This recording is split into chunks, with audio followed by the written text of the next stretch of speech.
Hi friends, మనం chicken చేయబోతున్నాం. అంటే చికెన్ ఎలా చేయాలి చెప్పు.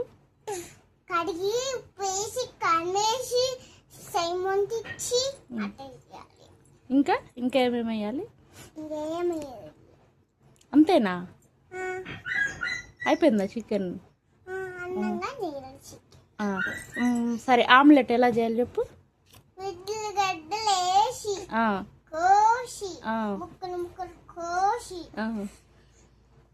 ఉల్లిగడ్డలు వేసి